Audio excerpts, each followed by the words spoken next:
morning, good afternoon, good evening, wherever you are in the world. On the show today, DRS in MotoGP, racing in the Middle East, many of your questions answered, and of course, World Superbikes has gotten underway. So there's still a fair bit to talk about to bridge the gap between now and the final pre-season MotoGP test. And of course, race number 1 in about a month's time, depending on when you watch or listen to us. Remember, if you want to send us a question, you can do so. You can voice note it, do it on your phone and email podcast@crash.net along with your name and where you're from. Keep it to 30 seconds and we will get you on the show. You can also just write us a question as well, podcast@crash.net.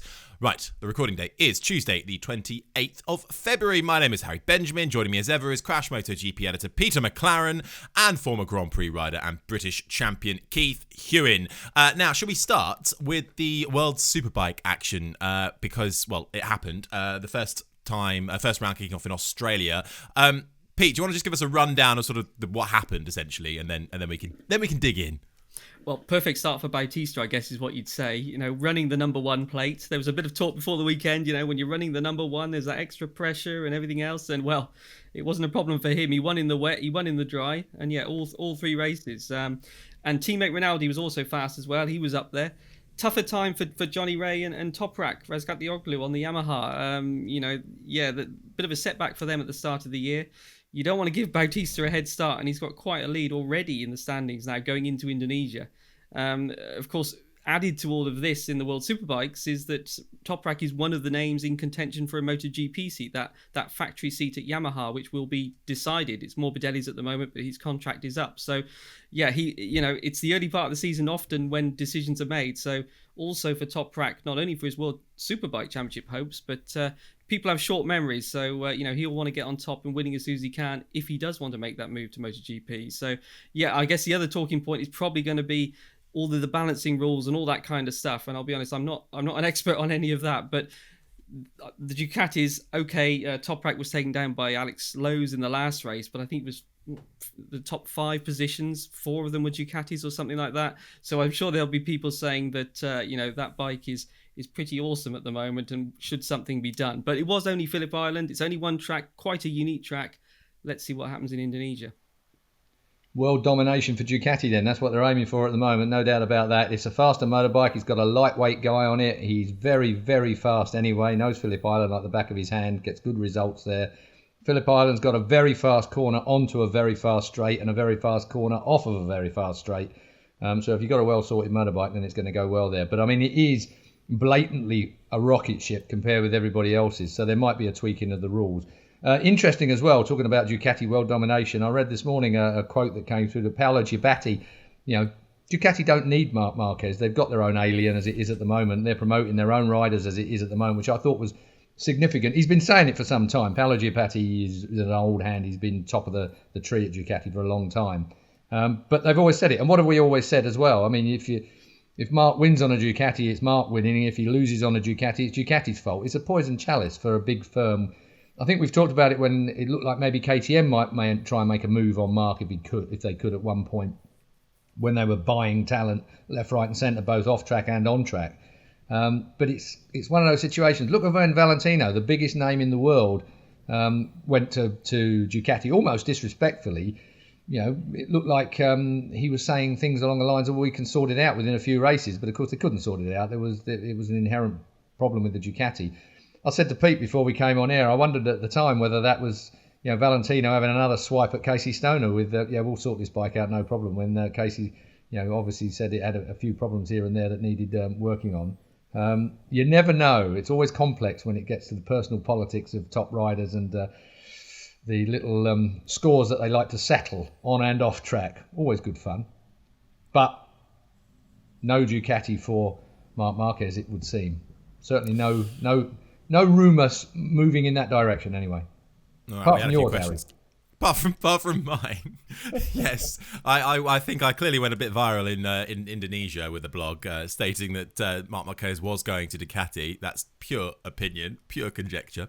Mark, if you want to come on the show, set the record straight, feel free. Doors Well, always there. Doors always open. We did go down the road of Alex Marquez now riding a Ducati. It sort of opens a door, doesn't it? So Yeah. I think that was fair to say that there is always that possibility. I mean, Mark obviously opened the door at Honda for Alex. You know, the reciprocal might come his way. You can never say never. And we know how ruthless Mark is on track, and you can be fairly sure in business he will be just as ruthless. And he's 30 years old now. I can't believe I'm going to say this. He's running out of time. You know, we've had COVID, we've had injury, we've had all sorts of things. If that Honda doesn't start to perform in the manner that he needs it to, you know, a switch has surely got to be on the cards when he gets towards the end of his contract, because he's running out of time to do it. Yeah, absolutely. Well, if we just, before we come into more MotoGP, see as we start with World Superbike, should we just stick with that side of things? Because in Super Sport, of course, a Moto 3 refugee, John McPhee, had a pretty good time of it. Well, he did. I mean, in really, really difficult conditions. I mean, McPhee, if you consider that McPhee almost ended his career at Phillip Island, just a few years ago when he had that massive Moto 3 crash heading down to MG corner, I think it was, out of... whatever the corner, the left-hander is at the top. But anyway, I'll work that one out later. Lukey Heights. I've forgotten already. Names of corners. But the fact is that McPhee goes well round Phillip Island, but his first ever World Supersport race in very difficult conditions to be on the podium, real result. And Taron Mackenzie, Mackenzie, 5th place for him as well. I mean, the two Scots flying the flag out there. Absolutely. Well, we are an international podcast, but obviously we're all British. So there's the bias for you. Enjoy that one in the comments. Well, that was the action over in World Superbike. So it's just good to get some bike action underway, really, for the year. Because I kind of didn't realise how long this gap was in between the first test and then the second one of the first race. But we've had a lot of your questions coming in, and there's some articles recently on Crash.net written by Mr. Peter McLaren himself about aero, movable fairings, DRS. This is great because it's F1, brilliant. Daniel Scott has asked, can active aero make an appearance in MotoGP? I'm thinking aero brakes, flaps shutting in the wings, and those same flaps closed off when turning on the inside. And I think this sort of plays quite nicely, Pete, with the article you've written about these movable fairings possibly coming into MotoGP over the next few years. Will MotoGP have its very own version of Formula One's DRS? Well, yes. We can only hope not. Sorry, Pete. So the DRF reference, for me, just to explain that one. So that one came from Corrado Cecchinato. Now, what he was pointing out was that the ride height device that we've spoken a lot about on here, all three of us, is actually, okay, so it's to stop wheelies. But what he's saying is that actually it's working like a DRS system now, because it's dropping the rear of the bike, so it's changing the angle of the wings, and it's giving the top speed boost. So he's seeing that the emphasis in terms of lap time has shifted from sort of this thing really helps with wheelies to this thing really reduces drag on the straights, which is exactly like you guys have in F1 where you pop the rear wing up to sort of reduce the drag. So that was the comparison there. So they're not introducing, let's say, a DRS system, but what they have already with the ride height device is kind of working like one. Now that then opens another can of worms, because it means that the ride height device is actually an aerodynamic device. And then coming back to the question that was mentioned there about, moving aerodynamics, active aerodynamics, they are banned. So you're not supposed to have anything on the bike that is moving as you're going along, because that would just the expense and the improve, the speed improvement you could have if you had loads of downforce in the corners and then you took it all away like an airplane taking off. If you pulled all the flaps in on the straights, which is what you would do with active aerodynamics, it'd be a massive thing. Aerodynamics is quite restricted in MotoGP in that you can only update them once per year. You can only change the fairing design or any of the aero parts, as they call it, which is other parts of the bike as well. If it's anything to do with aero, you can only change it once per year. The other thing is you can't have anything movable, and that's the phrase they use. So this discussion about the movable fairings, that was just how could you then, within the rules, change this one fairing design that you've got, or that can only be updated one time. How could you have sort of different setups for it? And it seems that legally you could sort of just put it on the bike in a slightly different position. That's basically the slight sort of grey area, if you like, that could be done. But to answer the question, moving aerodynamics, no. Active aerodynamics, you cannot have parts, those clever parts that they have where it bends backwards as the bike gets quicker. That's another way of having an active aerodynamic system. That's not allowed. And what they do is they put weights on it. Danny Aldridge has got a proper, it's all specified. There's a test, and he'll pull on it and prod it. And if it moves, you're in trouble. So that's how they stop that as well. How do we keep stumbling into this? It amazes me that we stumble into these situations. I mean, it was obvious. If you lower the back end of the bike, you lessen the angle of attack of anything on the front of the bike. So therefore, you're losing a bit of aero. So straight away, you've got. It's a bit like the Yamaha's rain deflector that moved into an aerodynamic thing on a Ducati, and then everyone's up in arms over the aero scoop, if you like, in front of the rear wheel, if you remember it. But Yamaha had it for ages, and it was a deflection device to stop the rain coming down the fairing and going on the rear wheel. It splayed the water out sideways each side. But Ducati, good old Gigi, he'd got it all worked out. Hang on a second, we might be able to... They got away with that by saying it was a tyre cooler.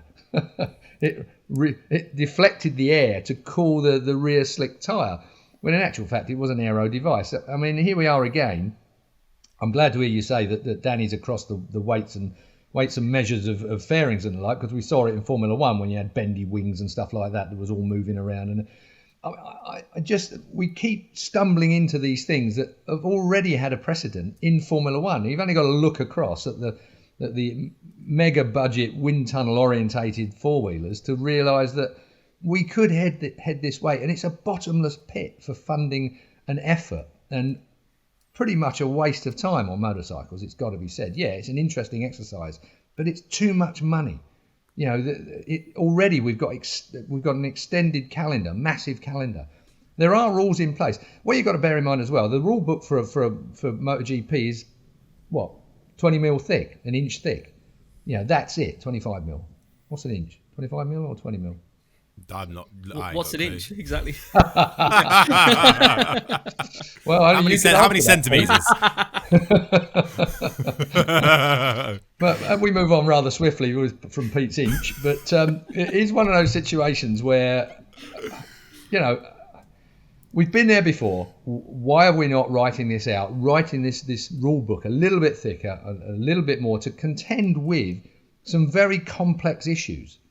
These are complex, but there is precedent already been set by Formula One, by other, even, dare I say it, NASCAR. NASCAR to the cigarette paper. Do you remember what they are? If you don't remember what an inch is, a cigarette paper, it's the finest tolerances that they have for that saloon car shape that they have to go through a form. Each and every manufacturer has to be passed to an absolutely precise measurement. Even NASCAR, and that's about as archaic as any motorsport could possibly be. I think they've still got live axles, haven't they, in the back of them things? Anyway. I don't know exactly, but coming back to the Superbike, the World Superbikes have got wings now, haven't they? There's on the BMW, the Ducati. Well, I think if they're homologated as a road part, then that situation is different. Yeah. I mean, again, traction control. I think in traction control terms, some of the road bikes got better traction control than the race bikes. But it is a situation where, the ambiguity, the rules need to be squared away at some stage. Yeah, I mean, how are we now talking about the fact the ride height alters the aero? Blimey, we were talking about that in commentary, I think, the first time we saw a ride height adjustment, because it was obvious that the angle of attack when the thing is in its normal position is like that, and the second you sit the back down, obviously, the angle changes. I mean, it doesn't take a rocket scientist to work that out. Even me from Essex can sort that one out. So it's kind of... It's almost a bit daft that we keep stumbling into these occasional conversations about, what's an aero adjustment, what's not an aero adjustment. It needs flattening out from a technical perspective, so that people like Gigi Dall'Igna and the other brain boxes in the paddock can't keep taking advantage of the odd loophole. The reason why they're allowed to do it with the ride height device is because it moves as one with the bike. So we're saying that active aero, all that is banned, because that's when things move individually in a different way to the bike. The ride height device, basically, it works like if you squash the rear of the suspension. That's all it's doing, isn't it? So they can't differentiate it and say, because the bike moves down under acceleration, the front moves down under braking. This is doing the same thing. It's moving as one. If it doesn't move with the bike, then it's illegal. Now, the difference here is that the time gain used to be from getting the anti-wheelie, lowering the back, lower the center of gravity, less wheelie, more acceleration. they've now tweaked it and realised they can get more time gain at the end of the straight than they can at the start. So that's the way it's going. But yeah, I think we've mentioned it before. When the new package of rules comes in, which will be the end of this 5-year contract that we're in, we're probably going to see maybe rear ride height devices will go the way of the front, which is banned from this year. Maybe the rear will go as well. It wouldn't surprise me. You've got to also consider the safety aspect. As we get faster and we get quicker down a straight on a MotoGP bike, the tracks are becoming closer when it comes to barriers and the like. And that is a major problem. The velocity that riders are able to get into some of these corners nowadays and get off of corners, they're so quick. And it is going to be a problem. 200 mile an hour, 225 mile an hour motorbikes at places like Mugello, it is fast, and more velocity means you've got that weight and rider meeting with the barrier where they didn't used to even get there in the old days at some tracks. So, there's a lot of changes that have really got to be considered overall when it comes to this new rules package when we eventually get there. I'll tell you what, and I've said it before, I mean, when you've got a whole paddock against you, Danny Aldridge and his very small team of technical guys, they've got to think up what these other guys, they've got to preempt what these other guys are already got in the pipeline for. They're not going to show their hand early, that's for sure. So if they don't get these rules nailed, Danny and his very small team are going to be just swamped by the likes of Gigi Dall'Igna and anyone else. Aprilia are working really, really well at the moment. They've got themselves their act together as well. It's going to be a bit of a nightmare for Danny and co. But of course, at the end of the day as well, the MSMA, they've all got to agree. The Manufacturers Association has got to agree whatever these rules are going to be. Effectively, the MSMA, they write the rules. Danny only implements them. At the end of the day, it is the manufacturers who that's a fact that perhaps shouldn't be overlooked in the circumstances. Anybody smart won't have overlooked it. But of course, anybody that's not used to the way MotoGP runs, the manufacturers agree the rules. They agree amongst themselves what the technical regs ought to be. Danny upholds them and polices them. Obviously, he, Dorna, Erta all have some input, and there are the wider implications of trackside safety and the like as well. So it's a big deal. Right, let's move on, shall we, to a bit more MotoGP chat, because Dorna CEO Carmelo Espeleta was with the F1 CEO Stefano Domenicali last weekend over in Qatar. Over the weekend, having a look at the new updates and all the modifications that they're making to the Lusail circuit. But it got me thinking, and mainly because I was giving a talk yesterday and I was asked this question and I was like, oh God, I'm not quite sure what the right answer is. Should MotoGP be racing in the Middle East? It's a political question, isn't it? I mean, we've been at Qatar for some time, so it's got some history. Does that make it all right when the human rights situation is so prevalent and such a high-profile situation nowadays? Money talks, and motorsport is about money. MotoGP, Formula One, Formula One have come under a fair bit of criticism, but it all gets brushed under the carpet. And when you've got governments that are dealing in arms and aero and other bits and pieces that are integrated into the political life of the Middle East, it's a complex question. The simple answer is, if you're not up to modern day human rights levels, then really laundering your credibility through sport is perhaps not that attractive. To normal people, you would say that it isn't attractive. And I dare say if you asked just about everybody in the street about something along those lines, if they give the slightest care at all to human rights around the world, or even think about it. The trouble is, I suppose, that we live in a very privileged world, don't we? A first world situation where none of these things really touch us. The war in Ukraine at the moment, the horrors that are going on in the world at this moment, it is homogenized through our television screens. Them brave reporters and TV crews that are actually on site. It's almost video game-ish. You sort of look at it and think, oh yeah. But it's horrendous. And the same thing goes for human rights, and anybody that's been oppressed in any particular way in a country is a majorly serious thing. And if you took it on board, we wouldn't be going there. If they didn't get away with the PR, then Formula One and MotoGP wouldn't be in these countries. It's only because we're all pretty lazy and we're not taking it on board in the serious manner that these things are, that they're getting away with it effectively. And Formula One and MotoGP need the kind of funding that comes out of the Middle East. So it's the position we're in. I mean, from my perspective, if you want a direct answer from me, from my ivory tower of living life really nicely with my family and with no problems at all, I would say, even with that in my mind, we shouldn't be going there. See, I wasn't sure when I was asked this question, and I think I disagree with you, because maybe I'm coming more from a Formula One perspective, because we have Lewis Hamilton, right? And with all due respect to MotoGP, since Valentino Rossi, Marc Marquez maybe, but there's no global superstar. We've had that conversation, right? There is no global superstar right now. And I get the PR thing, and of course that has to be utilised. But when F1 went to Saudi Arabia 2 years ago for the first time, all of those same issues were brought up. But in particular, the fact that in Saudi Arabia, women weren't allowed to drive. But then that law was changed over the course of the last few years. But in that first meeting of Saudi Arabia Formula One and last year, they had these young female racing drivers like Abby Pulling, who's part of the Alpine Academy, and another woman called Hamda Al-Qubaisi, who is a Middle Eastern racing driver in Formula Regional, which is sort of the gap between F4 and F3 at the moment.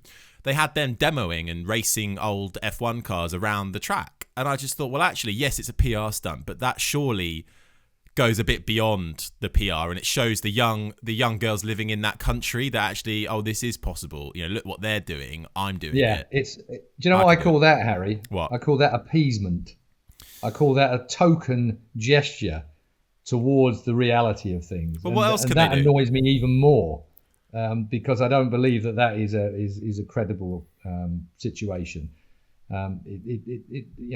Getting a few girls running around in demo cars just because let's tick that box, doesn't work for me as an overall. I understand the fact that you're better off being inside trying to change things, and the Lewis Hamilton point is a very valid point in that Lewis is particularly, he uses his platform for the betterment of these things, whatever they might be at the time. But all the same, to have any kind of, not so much regime change, but to speed up the change within these places that you need to speed. Look at apartheid, how long we had that. I mean, you couldn't fly through South African airspace. You couldn't, if you had a South African passport, you couldn't, Court Ballington couldn't race anywhere until he had a different passport back in the day.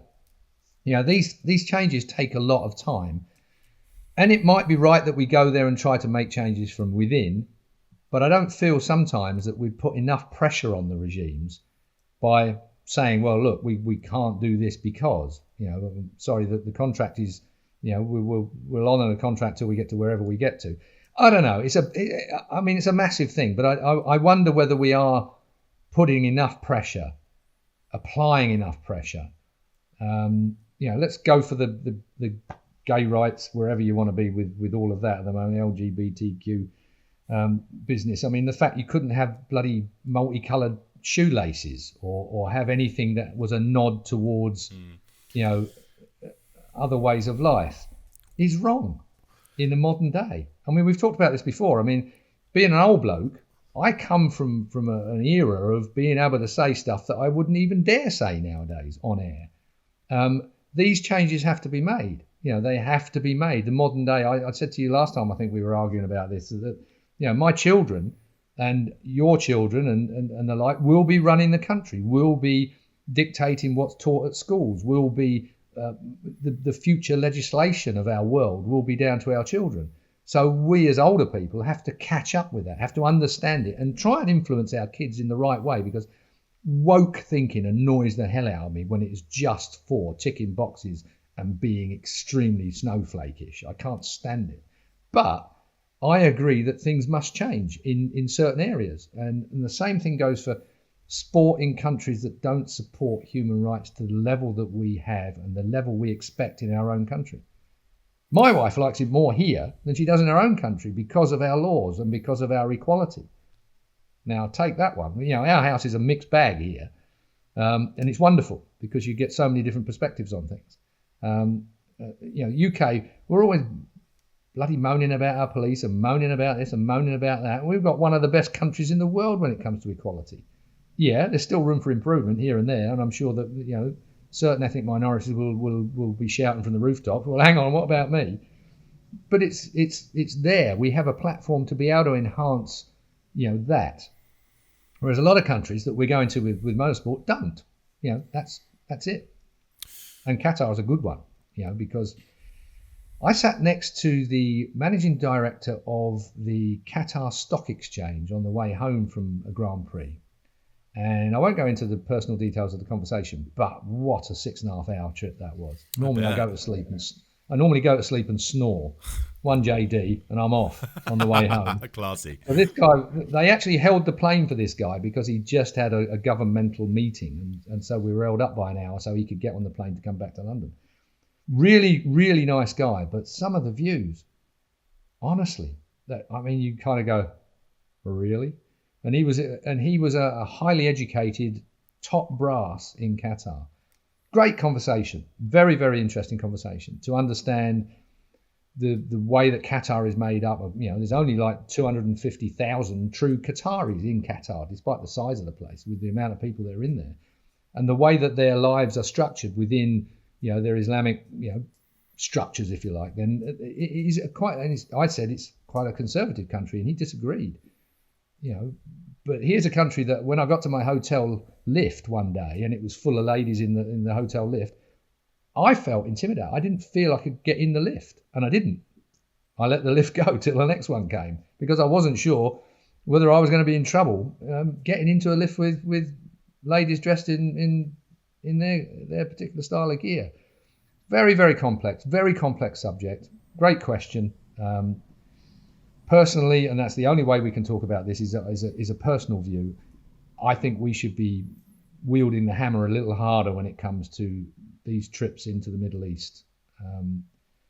I wouldn't want to be a woman that lives in the Middle East. Would you, Harry? No, not at all. I agree. My one caveat, and Pete, I don't know if you've got any thoughts on this, not a caveat, but how realistic is it to expect sport to actually change government policy? I suppose Formula 1 and MotoGP are a much more smaller scale. When you look at something like the World Cup that was in Qatar, arguably that's probably got more of a better chance because they were there over a long sustained period of time, whereas MotoGP and Formula 1 are there over the course of a week really, and it's all over across a weekend.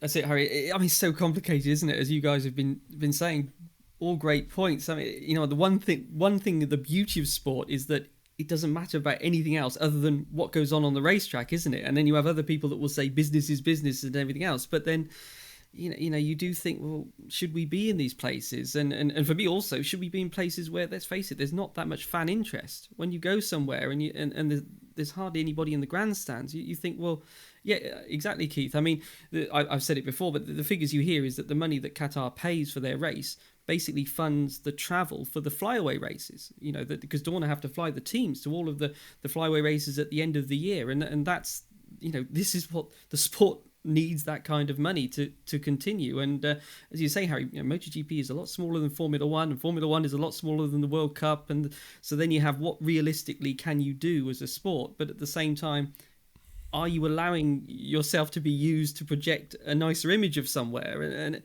really, really difficult. There's no right or wrong to it, is there? It's just, how do you, what standards do you set for that kind of thing? I honestly don't know. It's got to come down to influence. Our sport must have a coherent strategy on ethics, and that must be promoted within our rules, if you like, for future Grand Prix, promoters, in my view. Do we have a strategic situation there, or do we just negotiate with whoever it is, and providing they pay the biggest money, we go there? It can't surely be that simple. There has to be a bigger worldwide view on it. But then again, we're not behind the scenes with Carmelo Espeleta, who has a massive balancing act to, the amount of money they lost during the pandemic, or the amount of money they didn't make during the pandemic, bearing in mind they are a business at the end of the day. Would MotoGP collapse if we didn't go to these kind of places? That comes into another situation. Would through banging our drum regarding human rights or whatever it might be that we're going on about particularly, would that cost us our sport in those situations? So, like you've just said, Pete, massive subject.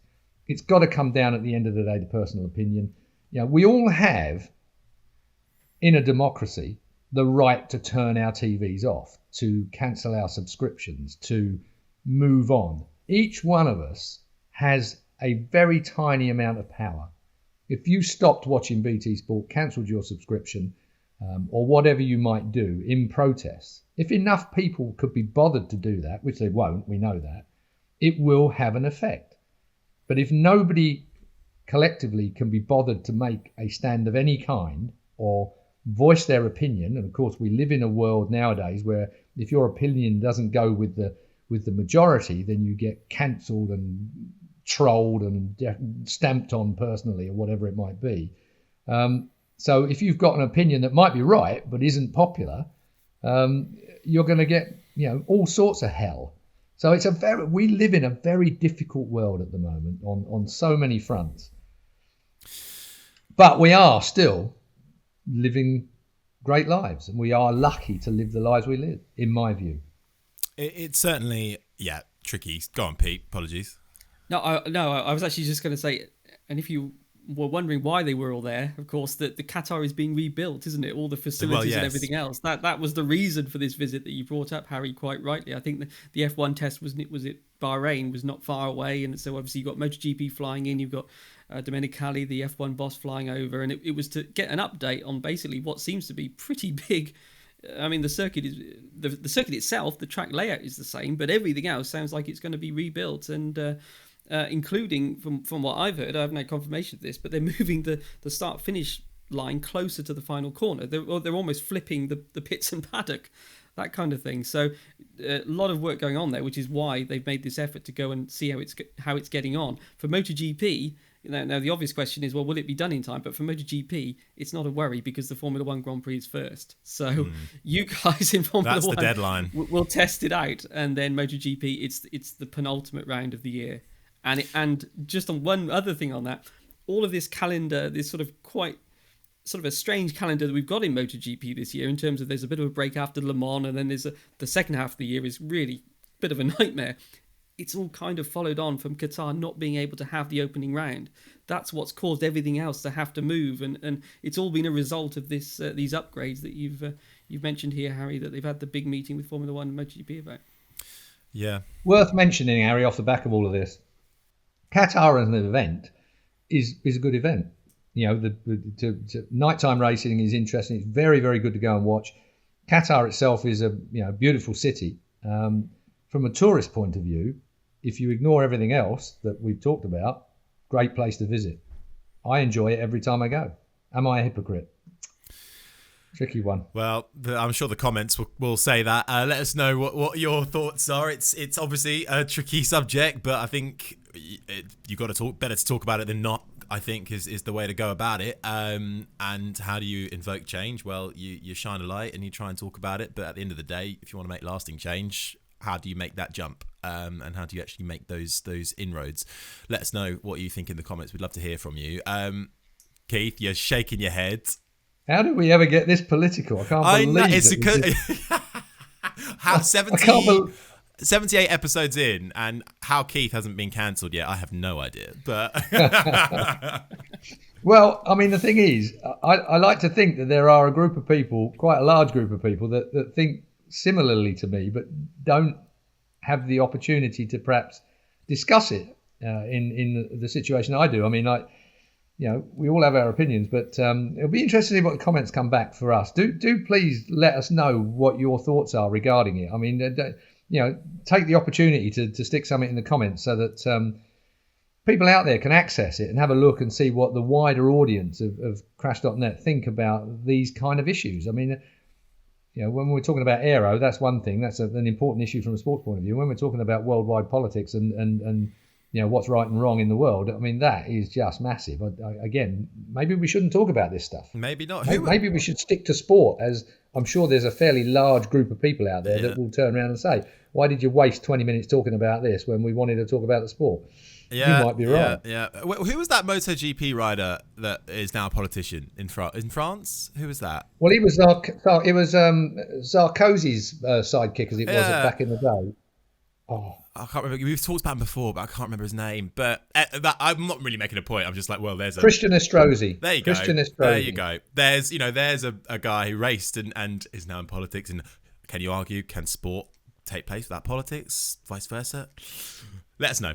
Let's move on because we've got lots of questions from you. So we would like to hear from you, and you have done so in your, not quite thousands, but a fair few. Let's start with this one from Gary Simmons. Why does nearly every rider rip a tear off while heading out pit lane on a new run? Shouldn't it be brand new or spotless leaving the garage already?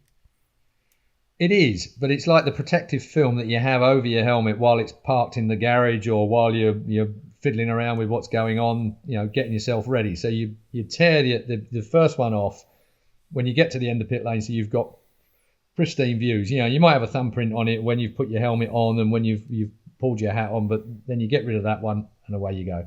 Mick Finley.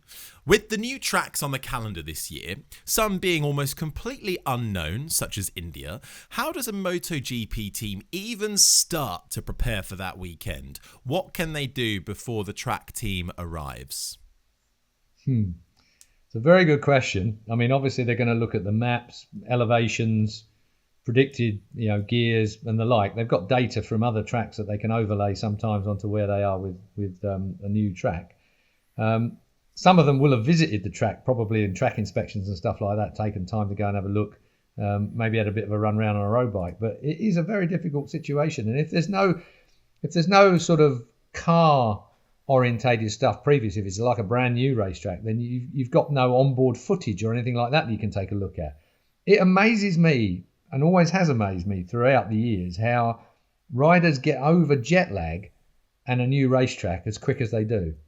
They just seem to turn up, and with a new racetrack as well that's not been used, if it's a little bit green, that track changes session to session. So not only are you learning a new racetrack, learning a new the motorbike settings and the like to go with it, but also the track surface is changing, by the minute. It's an incredible amount to sort of focus on and work out. And this year, with the amount of, as we've spoken about already, free practice straight into sprint races and the like, you've got no time to sit down and consider what's going on. Particularly, it's going to be a tough ask, that's for sure. It's a good question, isn't it? Because the two new tracks this year, there won't be a test before, as far as I'm aware. So India and Kazakhstan. India, Keith makes the point of whether you know it before. India, I suppose, with the F1, they could get on an old computer game and perhaps get the layout from that. And as you say, check out the video footage, because I think the track is still the same as it was for F1 when they visited. Kazakhstan, completely new track. So what could they do? I mean, you hear, I think Michelin, for example, go and they actually take a mould of some of the tarmac so they can get an idea of how much grip it'll have, which will help them with their tyre selection and that kind of thing. There will be an increased tyre selection, I believe, for those races. So just to cover every eventuality. So we're down to only two actually compounds this year. We've gone from 3 to 2. So, let's say, for example, soft or hard or soft or medium at each round. So maybe they'll have more choices. Well, they will. I'm sure they will. They'll have more choices for these new events, just in case. One of those choices will be a tyre that could probably do the whole season, let's be honest. That will be just in case something really radical happens in terms of tyre wear. But yeah, it's one of those. You could probably get, I think, gear ratios would be something they could probably measure, isn't it, without riding. You've got the grip from Michelin. You might send someone, I don't know, if you have a local dealer, they could go and do a track day there on a superbike. But again, nothing's like a MotoGP bike, so it's still going to be a leap into the unknown. What's the deal with simulators in MotoGP? Because obviously F1, they can just try a new track in the team simulator. I've never heard anything about that in MotoGP. No, I haven't either, to be honest. I don't think they can. I don't think they have, as they have in F1, a full-on simulator of a bike that you could sit on and everything else. But I'm sure they do have modelling systems for things like suspension and all of that kind of thing, and back at the factory that we never get to see. But yeah, you never hear the riders, for example, talk about things like simulators. They talk a lot about video analysis now. So they have their own camera teams. Each team has a camera that'll go to a particular corner, film their bikes and film their rivals, and then they kind of overlay them and look at where they're losing and that kind of thing. But again, you need to actually be riding on the track to do that, don't you? So, yeah, it's always an exciting one when you get these brand new circuits. Well, thank you very much for the question. And the voice note questions are clearly not playing ball, so we might have to come back to those, but it's okay because we've still got a couple more. Jamie Miller. Hi, chaps. Enjoying your podcast. Keep up the good work. Thank you, Jamie. I have been a MotoGP fan for many years now, but I have to say World Superbike has been so good over the last 3 or so years, it's getting hard to know where to put one's allegiance. One of the many differences seems to be the comparative dominance, this is a bit ironic given the first race, dominance in pure numbers of Ducati and MotoGP. So my 3-part question is, given Ducati have now achieved their ambition to once more be world champions, 1, how long do you think they will maintain this level of investment? 2, what would happen if they decided to reduce this investment? And 3, do you think it's good for the sport that any one manufacturer can have such a numerical and investment advantage over others? Tell you what, like all of them, numerical and investment advantage. Well, you tend to see this, don't you? Over the years, there's always one factory that's got a little bit more brass to put into things. I think Ducati, they filled a gap. I mean, let's face it. You've got 24 bikes on the grid potentially. That's not that many. So if you lost half of Ducatis and gave them just an opportunity to run 4 bikes, you'd be down to 20 and so on. It's a double-edged sword, isn't it? I mean, Ducati do have an advantage because of data, because of all the things that they can get by having the amount of motorbikes they've got on track. World Superbike, they've got too much of an advantage in my view in World Superbike, but I'm sure that will get addressed as the course of the year goes on. Maybe Kawasaki will get the 500 revs that they wanted, to try and sort that out. Right, what was part 1 and part 2? Well, part 1 was, should they be able to have such investment? 2, what happens if that investment decreases? Well, like everything else, once a factory and a boardroom have decided to get to a certain point, and they've got to that certain point, they will review their funding. There's no doubt about that. But how that'll pan out over the next few years, Ducati at the end of the day, can you imagine Ferrari spending less money in Formula One? Yeah. It wouldn't happen. They are all about racing. Well, we've got the cost cap now. Well, yeah, there is a cost cap that somehow certain people manage to circumnavigate. It's accounting. Accounting is a difficult thing to keep track of. I'd like to know how they do that personally, but again, I can't see cost caps coming into MotoGP. Just managing it would cost millions.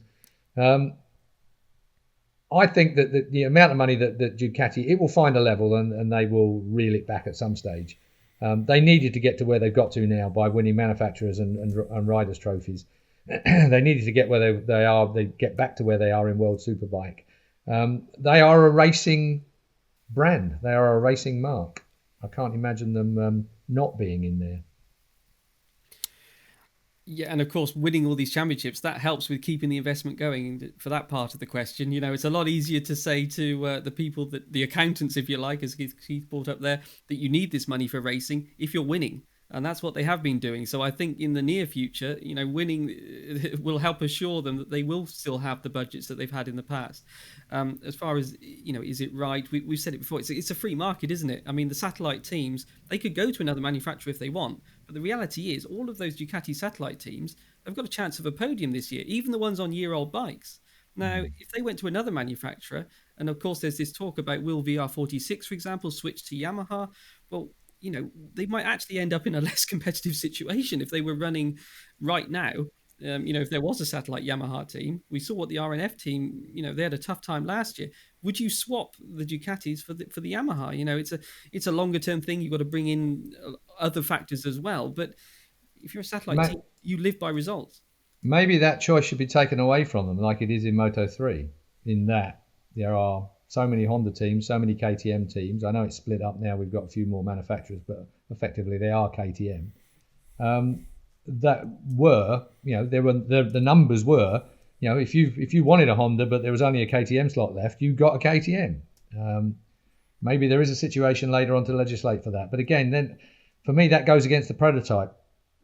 scenario. I love the fact that we're racing prototypes. They are one-offs. You don't see them anywhere else. But again, it's a good point, and it's one that's been talked about many, many, many times.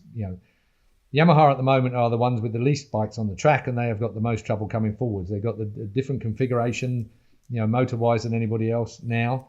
It'll be very interesting to see how Yamaha dig themselves out of that hole over the next year. It should sort of even out, shouldn't it? Because as you say, Keith, Yamaha realise they're losing out now. They need a satellite team. So how do you get a satellite team? You have to offer better machinery than the satellite team has got at the moment. So in a way, it should sort of self-balance, shouldn't it? Where the factories almost have to compete to get a satellite team. We're hearing now, probably if Yamaha come back, I would assume they will have to provide factory bikes to that team, which they didn't in the past, did they? There was one. That is a chicken and egg, though, isn't it? Because the factory team isn't quite the team that you would want to be with at this moment in time, perhaps. So it's a real chicken and egg. If they produce a motorbike that is world beater again, they won't need that satellite team, so they'll be okay with just the two they've got out there and cut the cost. So it's a real chicken and egg situation. But Yamaha are the ones that have got to step up. But I mean, Phillip Island is not typical of tracks that we're going to be going to as well. We'll see what happens. Perhaps when we get to Portugal, the first one out. We've seen how quick bikes are at Phillip Island. It's a difficult one. That's World Superbike, I know, but it kind of gives you a flavour of what's going to be going on during the course of the year. Different tracks, different bikes, different riders get on in different places. It should balance out as we get going. Well, thank you, Jamie. An excellent 3-part question. Thank you. Riverside isn't playing ball, so I cannot play the questions that have been sent in through a voice note. So I'm very sorry about that. We'll fix that up and roll them over to next week. So I think we shall leave it there for the time being. Thank you, gents, for your time as always. Make sure you're tuned in to crash.net across the week for all the latest news and analysis. And we will be back with you same time, same place next week. And with the ability to play your questions this time. So get them in advance. In the comments, you can leave your thoughts and opinions, or you can tweet, Instagram or Facebook us. Just search Crash MotoGP. The email address is podcast@crash.net. Keep your voice notes to 30 seconds long, please. Leave your name and where you're from. And remember, it's so important to leave us a review wherever you get your podcast, particularly on Apple and Spotify. So in the meantime, we'll see you right back here next week. But from myself, Harry Benjamin, from Pete McLaren and Keith Huewen, bye-bye.